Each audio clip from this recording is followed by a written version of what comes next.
connais bien la ville de Bordeaux, les routes des vins du Bordelais et ses vignes à perte de vue. La ville de Bruges m'était en revanche totalement inconnue. C'est dans cette commune du département de la Gironde qu'Oumou et sa famille ont posé leurs valises, à plus de 6000 km du pays de leurs origines. Le couple partage une passion commune, le football. Je ne connais encore rien d'Oumou. Je ne sais pas encore combien cette forte personnalité va m'impressionner. Je vais découvrir une femme engagée dans tout ce qu'elle entreprend, que ce soit dans un stade ou sur une scène de théâtre. Oui, sur une scène de théâtre.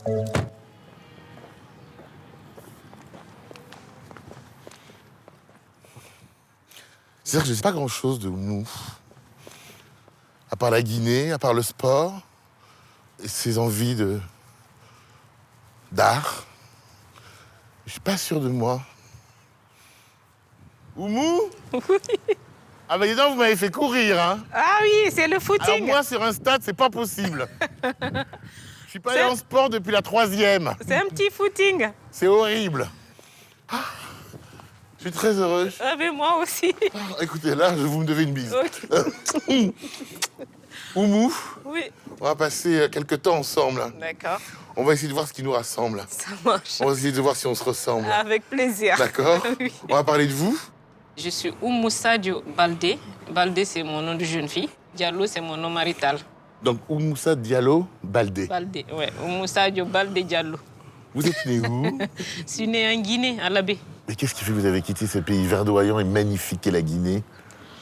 Je suis venue rejoindre mon conjoint qui jouait à Granville, en Normandie, à D'accord. l'époque. Il jouait à quoi? Je jouais au foot. Je l'ai rejoint là-bas et j'ai repris mon sport aussi en tant qu'arbitre là-bas. Donc, vous avez été footballeuse depuis petite fille? Oh, j'ai commencé un peu le football, mais À quel âge? j'ai commencé à peu près vers 8-9 ans.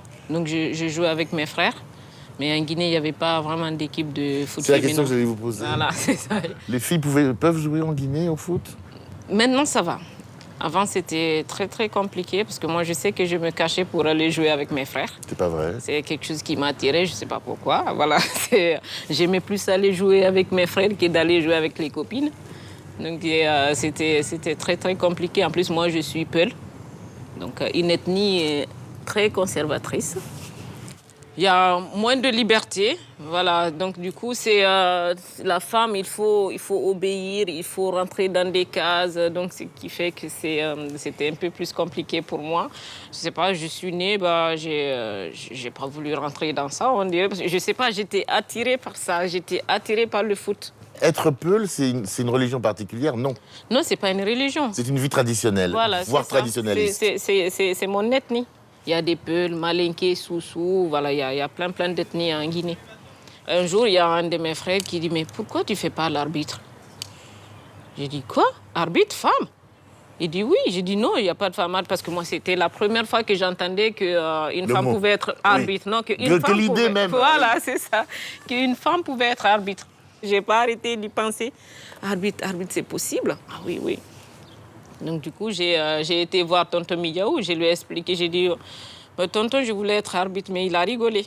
Après, il me dit, ah, tu sais, c'est un monde qui est très, très compliqué. J'ai dit, oui, je sais, il n'y a pas de problème.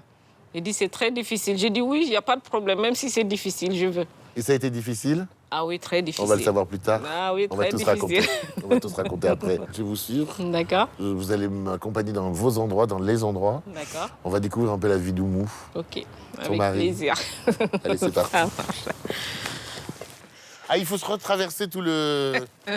Oui, mais on peut aller en footing si vous voulez. Alors ça, non. Ça vous confirme que non.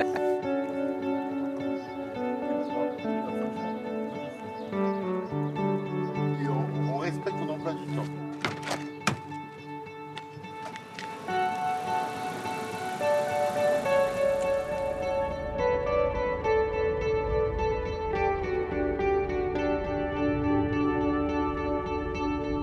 Là, je vous amène à Mérignac, D'accord. à la MJC de Mérignac Centre. La maison des jeunes et de la culture. Voilà. Et pourquoi donc? Parce que je fais beaucoup d'activités là-bas. J'ai commencé très jeune à faire du théâtre dans un club littéraire à la baie. Parce qu'avant, en Guinée, il n'y avait pas d'école de cinéma, de théâtre et tout. Il n'y en avait pas avant. Oui. Donc, du coup, il y avait des clubs littéraires, des associations. C'est là-bas que les gens apprenaient à faire du théâtre, de la poésie et tout. D'accord. Et c'est comme ça que j'ai appris, moi aussi. Et alors, dis-moi, tu as commencé par apprendre quoi? Par lire quoi? J'ai commencé à apprendre à comment déclamer un poème, à faire de la poésie. Alors, j'ai commencé par ça. Tu te rappelles de ton premier poème? Je crois que c'était un poème sur la paix. La paix, toi fils de mon territoire, toi qui attends le bonheur illusoire, enlève ton voile de vouloir, ne tiens pas compte du pouvoir. Je te parle de paix avec révérence, jamais par exigence. Avec tout ce que j'ai appris dans tout ce qui est culturel, je les dois à eux. Je les dois à eux parce que c'est là-bas vraiment. Parce que moi, toute petite, j'avais des rêves. Je voulais être une grande star du cinéma, je voulais être une grande sportive. Donc quand j'ai raconté ça, des fois, mes amis, tout le monde rigolait, quoi. Mais j'avais ça dans ma tête, j'avais ça, je vivais pour ça, je peux dire, parce que ça me motivait, ça me motivait à mort. C'est ce que j'arrête pas de dire à mes enfants. J'ai dit, il faut juste savoir ce que tu veux. J'ai dit, ça va jamais être facile.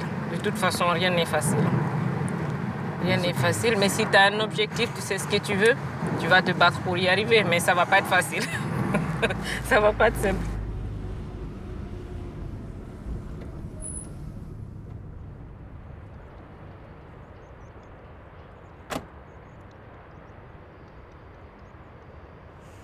Donc là, tu vas faire quoi, une répétition?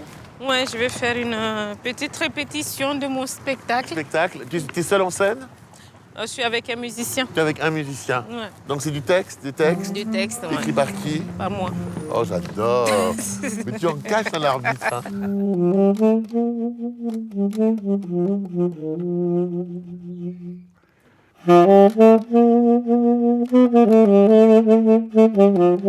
Dans mon engagement, je suis quelqu'un qui est très engagé sur la question des droits des femmes, contre les violences faites aux femmes. J'ai déjà fait même quelques contes sur les violences, tout ça. Et on a trouvé le propos de Oumou à la fois assez fort et assez engagé, parce que c'est un peu aussi autobiographique. Et quel est ce courage-là d'en parler déjà, de prendre parole. Elle n'est plus victime, quoi. Elle a pris le dessus. Elle a repris le pouvoir. Voilà, elle a repris le pouvoir.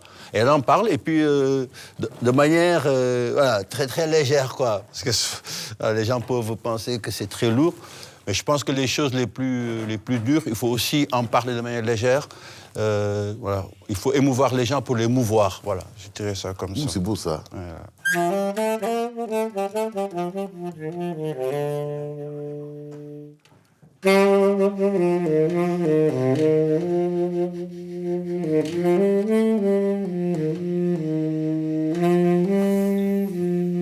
Je m'appelle Oumou. Je viens de la Guinée. Pas la Papouasie-Nouvelle-Guinée, hein. Je viens de la Guinée-Conakry. En Afrique, je voulais faire du foot. Mais on m'a dit, c'est pas fait pour les femmes. Mais à Granville, ils m'ont accepté. Pourquoi je n'ai pas le droit de faire ci ou de faire ça? Parce que je suis une femme. Pourquoi je n'ai pas le droit de faire une bonne partie des activités que font les hommes? Parce que je suis une femme. Pourquoi je n'ai pas le droit d'aller à l'école?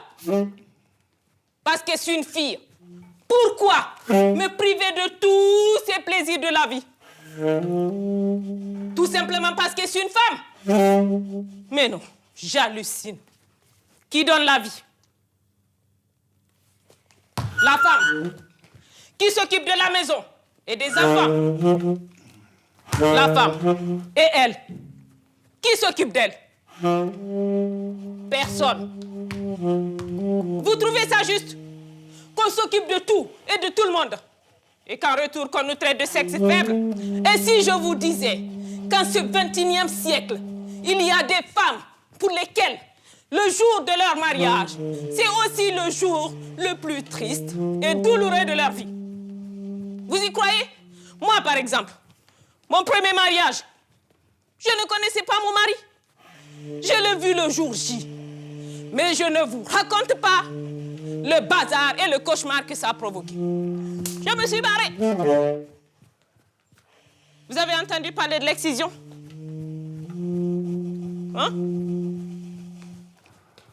C'est une pratique atroce qui consiste à retirer une partie du corps de la femme pour ne pas qu'elle ressente du plaisir très tôt.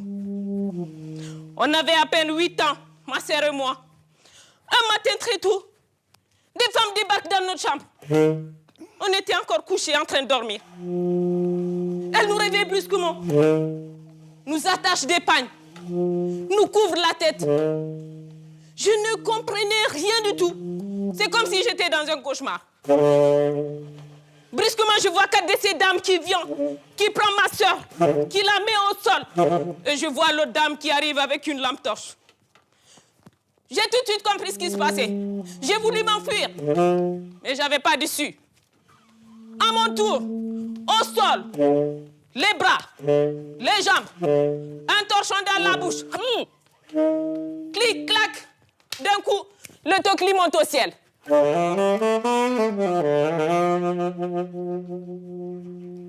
Tout ça pour être sûr que ces femmes-là n'auront pas de relations sexuelles avant le mariage.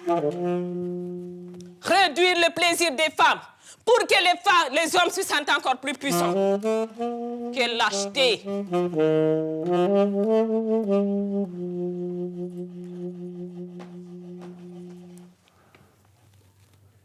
Quand elle raconte la scène de comment les femmes arrivent, on est vraiment, quand elle en parle, moi je suis dans le village. Je vois vraiment les scènes avec les lampes torches, la nuit, les nattes, tout ça. Je vois tout ça, quoi. Même les mamans qui ont fait subir ça à leurs enfants ne le voient pas parce qu'il y a une telle timidité, une telle pudeur qu'elle voit que le côté symbolique. Mais ce que ça fait dans le sexe des filles... Corps.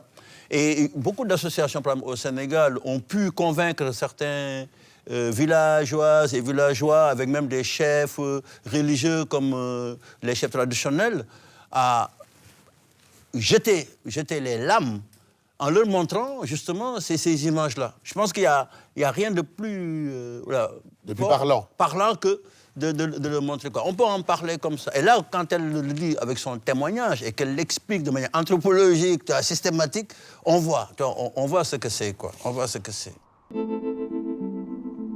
Depuis son arrivée en France, Oumou s'est investi dans l'association Le Carrefour des Cultures, mais également auprès de ceux qui arrivent d'Afrique de l'Ouest, souvent sans visa. Sans militantisme politique, mais avec un engagement profond auprès du collectif Bienvenue, qui aide et accueille les migrants, quelque part près de Bordeaux. Ce squat, c'est un nouveau squat, il a maintenant 1 an. Et avant, tous ces jeunes étaient dans un autre squat qui a brûlé. Ils se sont retrouvés sans rien du jour au lendemain. Donc ils se sont à nouveau échoués ici dans ce lieu, qui était une usine. Et on les a aidés à se reconstruire. J'ai une association qui organise des événements culturels sur Bordeaux. Pour récolter des sous pour SOS Méditerranée et également pour les squats. J'avais contacté Oumou parce qu'elle a franchement j'ai un spectacle sur l'immigration. C'était là-dessus, c'était sur la traversée. Et puis c'est quand même un personnage qui vient de Guinée. Moi, je m'occupe particulièrement de personnes venant de l'Afrique de l'Ouest et particulièrement de Guinéens. Bernie, avec la serre, il nous aide ici beaucoup, avec l'ASSO, mais en tout cas, on est là avec la Union, mais on demande toujours encore aide. Puisqu'on est ici, il y a beaucoup qui ne sont pas de papiers, qui ne sont pas aucune situation. Bon, ouais, c'est un peu difficile. À un moment donné, je me suis décidée, j'ai dit, bah oui, il faut que j'aille les voir. C'est quand les gens parlent beaucoup, ils disent, il y a beaucoup de Guinéens, c'est tes compatriotes, ils ont besoin d'aide, ils ont besoin de soutien, même si c'est moral. J'ai fait un repas chaud, je sais que, voilà, c'était en hiver, la première fois que j'étais venue. J'ai fait un bon yassa, je sais que tout le monde aime le yassa et le riz. Voilà, donc je suis venue les voir, histoire de discuter avec eux, connaître leur histoire, leur parcours. Donc et ça m'a touchée. Ça m'a touchée. Je me suis dit que dans la vie, chacun a besoin on a tous besoin de quelqu'un, en fait. Donc, pour eux, je crois que même si c'est de voir un visage familier un peu, ils ne me connaissent pas, mais de parler la même langue que moi, ils ont beaucoup plus de facilité de me parler, de me raconter leur histoire. Et moi, pour moi, c'est quelque chose qui n'a pas de prix. Parce que c'est des gens qui sont hyper renfermés. Ils veulent, parce que voilà, c'est des gens qui ont vraiment vécu, c'est des gens qui ont fait la traversée, qui ont perdu plein d'amis derrière, qui ont besoin de parler. Mais pour parler, il faut avoir confiance. Et moi, je pense encore ça, c'est très important. Puisqu'on a besoin toujours de quelqu'un à côté de nous. Vous voyez.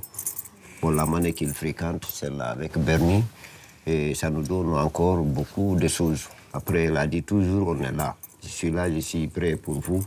N'importe quel besoin, vous pouvez me dire, ou bien je fréquente. Oui. C'est juste être là et parler. Des fois, ça les réconforte eux aussi. Ouais. D'avoir quelqu'un qui les écoute. Voilà, qui les écoute, qui les juge pas. Parce que c'est pas évident. Ils sont loin de leur famille. Ouais. Et donc avoir Oumou aussi, c'est un peu avoir la grande sœur ou la maman pour certains. Oui. Comme vous. Je suis souvent appelée Tanti ou Maman. Merci beaucoup. Diallo. Allez, grand. Merci beaucoup. Merci à toi de venir. Merci à vous. Merci beaucoup. Merci.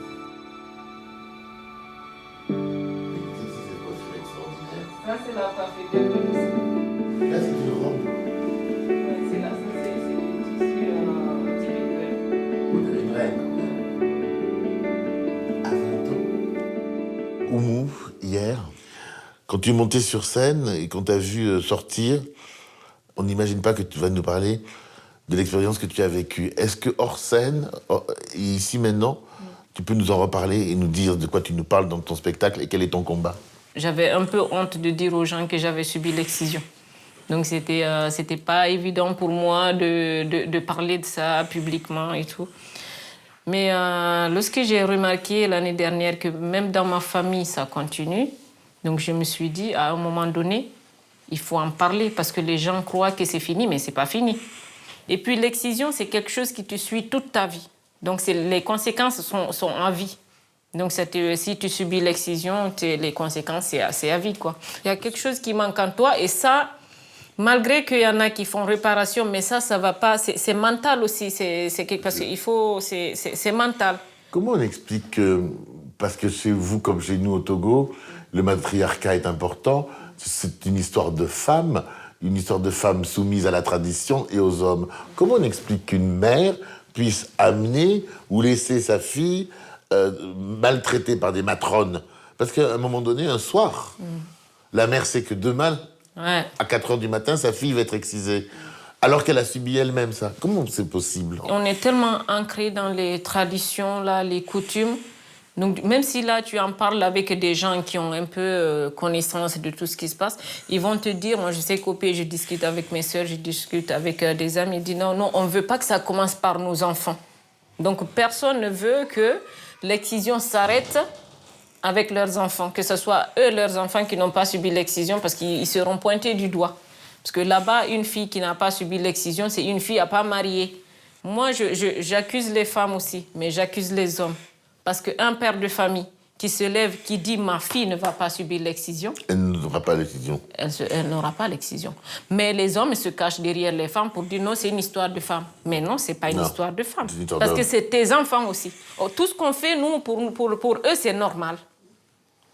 C'est normal, mais ce n'est pas normal à un moment donné. À un moment donné, il faut vraiment que chacun essaie de trouver la façon dont il faut protéger nos mères, nos sœurs et donner la place à la femme. Je voudrais que tu me racontes ton premier souvenir, le premier jour, quand tu es arrivé en France la première fois. Alors là, je suis arrivée ici en 2009, le 21 septembre. C'est comme si j'étais dans un film. Pourquoi?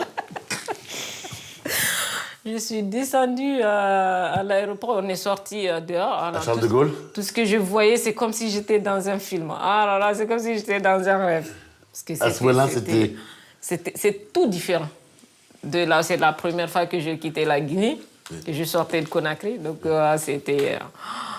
Ah non, mais je crois que t'as pas le temps vraiment. T'as tellement de choses à regarder en même temps, à découvrir en même temps que tu sais même plus où tu es, quoi. Moi, la première fois qu'on m'a amené en match en Normandie, mon premier match en Normandie, j'arrive, j'ai dit bonjour, je suis l'arbitre, mais ils étaient étonnés parce que ils verront les désignations, mais vu mon nom, ils ne pouvaient pas savoir si c'était une femme ou un homme. Voilà, ou un homme. Ben, j'arrive au terrain ce jour-là, je suis arbitre. Arbitre, alors, ok, le monsieur même, il a sorti les désignations pour regarder vraiment si c'est une femme qui devait venir. Mais tous les joueurs passaient là, ils jetaient un coup d'œil dans mon vestiaire parce qu'on a dit, il y a une femme qui est là. Et puis c'est une blague. En plus, c'est une blague. Aujourd'hui, c'est un match. Ouais. Une finale. Oui. Mais pas que. Ah oui, là c'est... Pas que, c'est un jour particulier aujourd'hui. Ouais. Ça va être le dernier match de ma carrière d'arbitre. Ce soir. Il n'y a pas un petit pincement au cœur? Oh, pas tellement, parce que je reste dans le foot. Je reste dans le foot. À partir de la saison prochaine, je vais être délégué. Ça veut dire? Ça veut dire superviser un peu les matchs. Donc, c'est toi qui supervises les matchs. Je t'ai amené quelque chose que tu vas ouvrir toi-même. Ah, mais c'est gentil. Merci, ma mère du Togo. Merci, vraiment, c'est gentil. Ça me touche beaucoup. Merci pour tout ce que tu nous as donné. Ah, mais merci à vous d'être venu jusqu'à moi.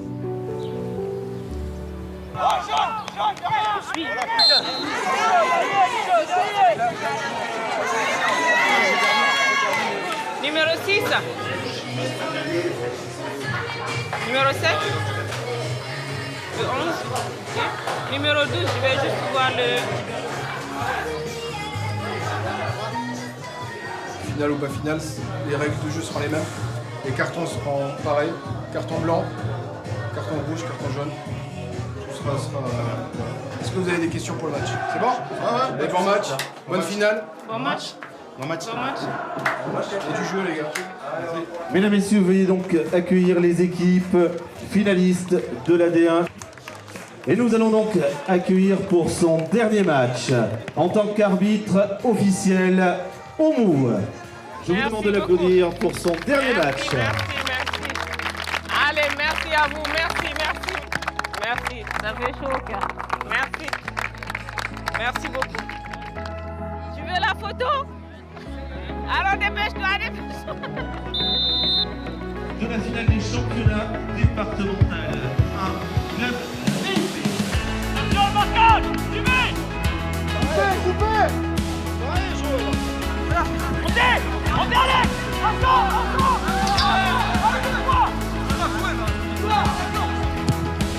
Là où il est.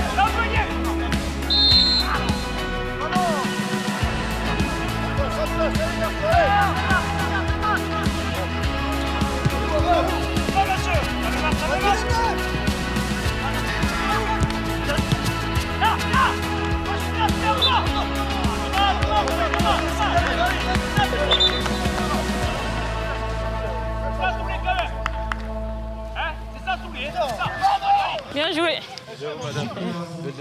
Merci.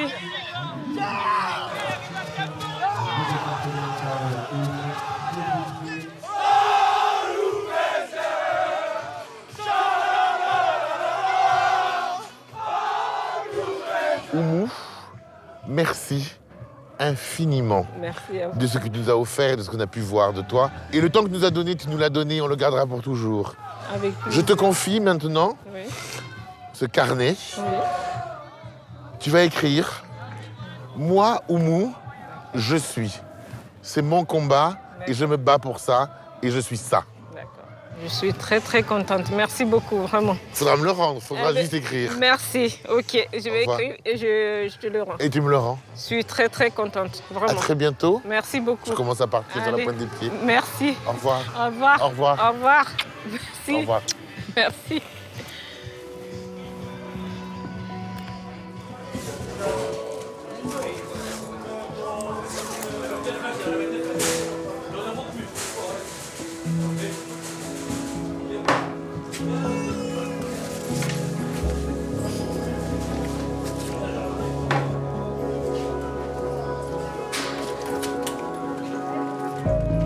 Je suis Oumou Baldé Diallo. Depuis toute petite, je me bats contre les inégalités, l'injustice et la discrimination. C'est mon combat. Les femmes ont aussi des droits et pas que des devoirs. Et ensemble, nous vaincrons.